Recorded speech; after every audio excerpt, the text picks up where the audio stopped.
Hey guys, it's Greg Hardy, and I want to welcome you to my channel.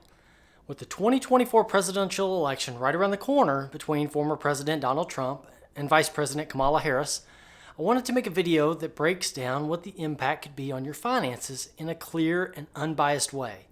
Elections have a significant impact on many aspects of our lives, especially our wallets. As we approach the next major election, it's important to consider how the potential policies of the candidates, whether it be former President Trump or Vice President Harris, and how it might affect your personal finances. From tax changes to shifts in healthcare costs, every decision made at the top can trickle down and impact your daily financial situation. So in this video, I'll break down what a Trump or Harris administration could mean for your money. We'll cover everything from taxes and job opportunities to healthcare costs and the broader economy, as well as how the stock market has historically performed under each political party. Understanding these factors can help you make more informed decisions about your financial future, no matter who ends up in office. But before we dive in, please hit that like button and also consider subscribing to this channel if you want to grow your wealth. It also helps this video reach more people and can help even more viewers. Now let's get started. Let's talk about how the 2024 election could impact interest rates and the housing market. Interest rates play a big role in how much you pay for a mortgage, and both the Trump and Harris administrations could influence them differently. If Trump is elected, he might push for lower interest rates by keeping taxes low and deregulating businesses. Lower interest rates often make it cheaper to borrow money, which can be great for real estate investors and people looking to buy homes. It can lead to more people being able to afford houses, which will boost the housing market. On the other hand, Ms. Harris might focus more on affordable housing initiatives. She could push for policies that make it easier for first-time home buyers or lower-income families to purchase homes. While her policies might not aim to keep interest rates low for everyone, they could create more housing opportunities for people who struggle to get into the market. Both approaches could impact the housing market in different ways, so it's important to think about how these changes might affect your ability to buy or invest in real estate. When it comes to the national debt and deficit, both Trump and Harris have different ways of handling it, but both could add to the debt in their own ways. Trump's approach focuses on cutting taxes, which can put more money in people's pockets and encourage spending and investment. However, lowering taxes could also mean less revenue for the government. This could increase the national debt over time if spending isn't reduced, leading to more borrowing to cover the gap. Ms. Harris, on the other hand, might focus on increasing spending for social programs like healthcare, education, and infrastructure. These programs can provide valuable support to many people, but they also require a lot of money. To pay for them, Ms. Harris might consider raising taxes on the wealthy and big corporations. While this could help fund the programs, it could also contribute to the national debt if the spending outpaces the revenue. In both cases, a growing national debt could affect long-term economic stability, potentially leading to higher taxes in the future to pay it down. Social Security and retirement benefits are big concerns for many people, and how each candidate handles these issues could have a big impact on future retirees.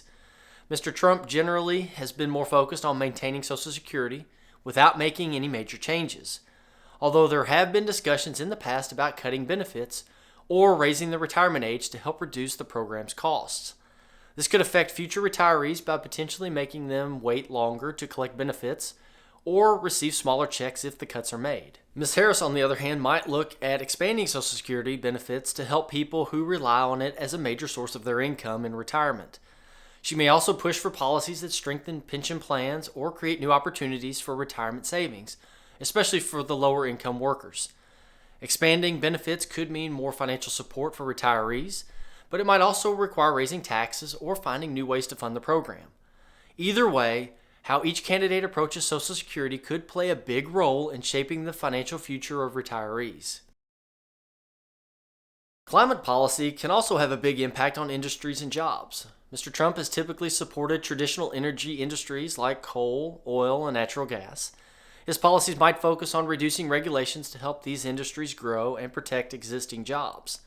This could benefit workers in sectors like mining, oil, drilling, and energy production, keeping jobs stable in those areas. However, this approach might also slow down the growth of renewable industries, depending on which candidate's policies are put into place. The job market could shift, with some industries growing and others having to adapt to new environmental standards. Ms. Harris is likely to push for more investment in clean energy like wind and solar power. This could create a lot of new job opportunities in industries that are focused on renewable energy and technology. For example, there could be new positions in manufacturing solar panels, building wind farms, and developing energy-efficient technologies. This shift toward green energy could open up new job sectors and help the U.S. transition to a more sustainable future. Education and student loan debts are a big issue for many people, and each candidate has different ideas on how to address them. Mr. Trump may lean more toward keeping the current system, which relies on private lenders and market-driven solutions. His approach might focus on encouraging private companies to offer more competitive loan options or reducing government involvement in student loans altogether. This could mean fewer changes to the way student loans work, but it might also put more responsibility on individuals to manage their debt. Depending on the policies each candidate supports, the future of student loans could look very different, affecting how easily students can afford college and pay off their debts. Ms. Harris is likely to support more government involvement in reducing student loan debt. She might push for loan forgiveness programs or more affordable repayment options, especially for lower income borrowers.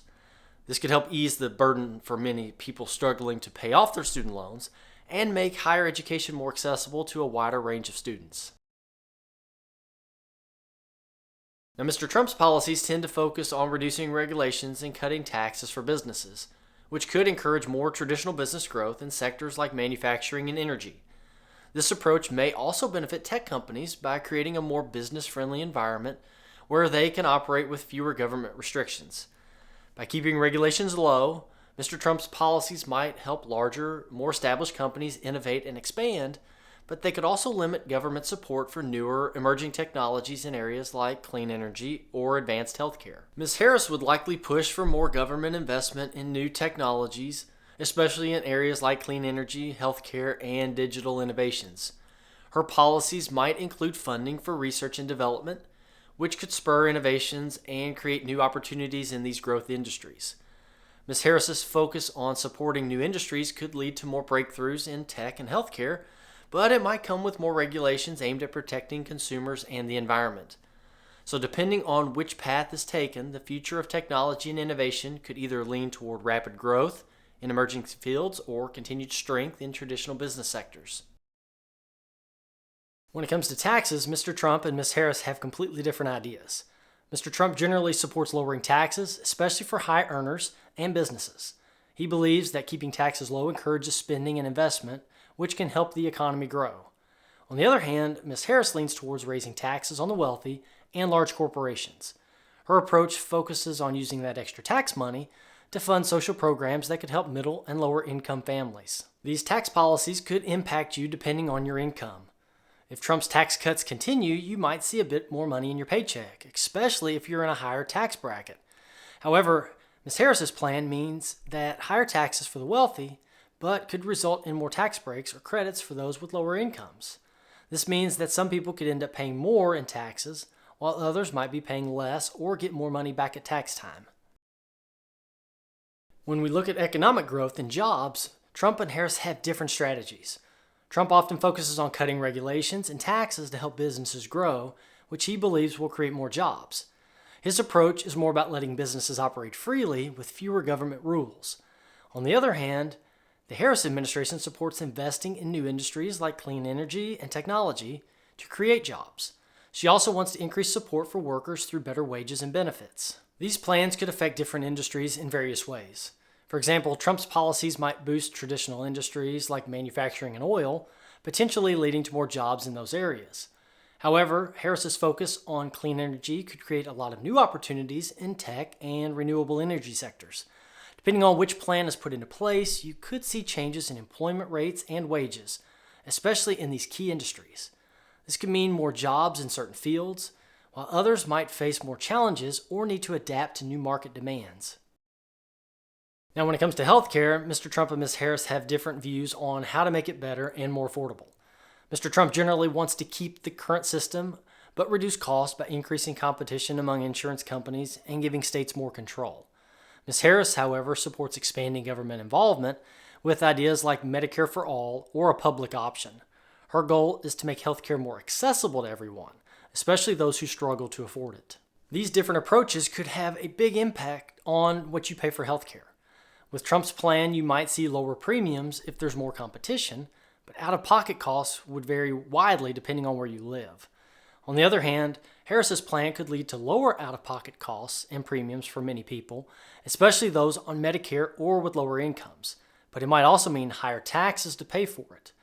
The healthcare sector and job market could also be affected, with Trump's approach possibly leading to more jobs in private insurance and Harris's plan potentially shifting jobs toward public healthcare services. Mr. Trump prefers fewer regulations, believing that this helps businesses, especially small ones, thrive by reducing their costs and letting them operate more freely. He also thinks that less regulation on Wall Street can lead to more investment growth in the stock market. Ms. Harris, on the other hand, supports stronger regulations to protect consumers, workers, and the environment. She believes that some rules are necessary to ensure fair practices and prevent big companies from taking advantage of people. These different approaches could impact entrepreneurship and investments in various ways. Trump's focus on deregulation might make it easier for new businesses to start and grow, which could lead to more job creation and potentially higher stock market returns. However, it could also mean less protection for consumers and more risk in the financial markets. Ms. Harris's emphasis on regulation might create a safer environment for consumers and workers, but it could also lead to higher costs for businesses, which might slow down entrepreneurship and make the stock market more cautious. For everyday consumers and business owners, these changes could affect everything from the prices they pay to the availability of jobs and investment opportunities. Mr. Trump tends to favor a more protectionist approach, focusing on America First policies, which sometimes means imposing tariffs or renegotiating trade deals that better benefit U.S. businesses. He believes this helps protect American jobs and industries from foreign competition. Ms. Harris, however, is more likely to support building stronger partnerships with other countries, working through international agreements to boost trade and cooperation. These trade policies could have a big impact on businesses that rely on imports and exports. Under Mr. Trump's approach, tariffs could make foreign goods more expensive, which might lead to higher prices for consumers and contribute to inflation. However, it might also encourage more production within the U.S., potentially creating more jobs. On the other hand, Ms. Harris's focus on partnerships might lead to smoother trade relations, which could keep prices lower and help avoid any trade wars, but it might also mean less protection for certain American industries. How these policies play out could significantly influence the overall strength of the U.S. economy, affecting everything from the cost of everyday goods to the health of the job market. Historically, both Republican and Democrat presidents have had their moments of economic success, and it's hard to say which one is better than the other for the economy. Republican presidents often focus on policies like tax cuts and reducing regulations, which they believe help businesses grow and create jobs.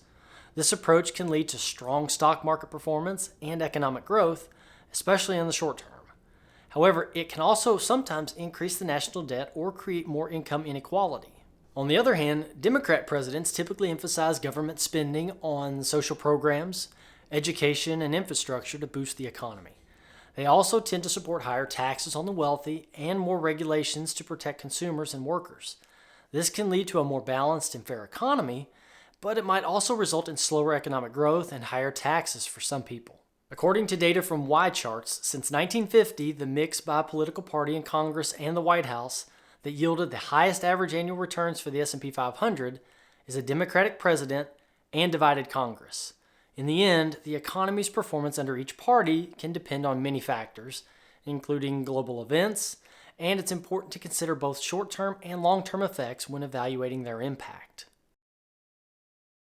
Historically, inflation rates have varied during both Republican and Democratic presidencies. For instance, under Ronald Reagan, inflation was quite high at around 13.5% in 1980.